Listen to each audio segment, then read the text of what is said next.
Net neutrality எனப்படும் தடையில்லா இணையதள சேவை என்றால் என்ன என்பது குறித்து விளக்கத்தை அளிக்கிறது இந்த செய்தி தொகுப்பு. கடந்த சில வருடங்களாக ஸ்கைப், வாட்ஸ்அப், மெசஞ்சர் போன்ற தகவல் தொடர்பு வசதிகளை மக்கள் அதிகம் பயன்படுத்த தொடங்கிவிட்டனர். இதன் காரணமாக நமது செல்போனில் இருந்து குறுஞ்செய்திகள் அனுப்புவது குறைந்துவிட்டது. யாரும் இப்போது மெசேஜ் பூஸ்டர் பேக்கை போடுவது இல்லை, குறுஞ்செய்திகள் அனுப்புவதில்லை என்ற சூழ்நிலை வந்தவுடன் ஏர்டெல், வோடாஃபோன், ஐடியா, டோகோமோ போன்ற தொலைத்தொடர்பு நிறுவனங்கள் ட்ராய் என்று அழைக்கப்படும் தொலைத்தொடர்பு ஒழுங்குமுறை ஆணையத்திடம் வாட்ஸ்அப், ஸ்கைப் மற்றும் இது போன்ற தனிப்பட்ட அப்ளிகேஷன்களுக்கு கட்டணம் வசூலிப்பதற்கு அனுமதிக்க வேண்டும் என்று முறையிட்டன. நாம் தற்போது நெட் நியூட்ரலிட்டி என்ற தடையற்ற இணைய உலாவலை பயன்படுத்தி கொண்டிருக்கிறோம்.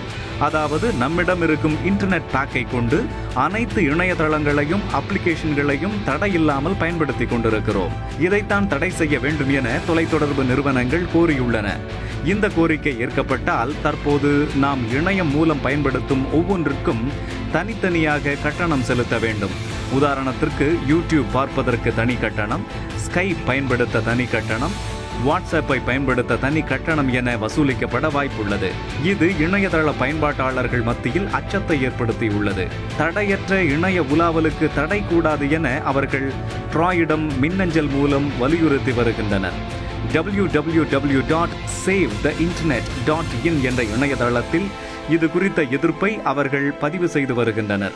ஒவ்வொரு நிமிடத்திற்கும் குறைந்தபட்சம் 10 மின்னஞ்சல்கள் என எதிர்ப்பு வலுத்து வருகிறது.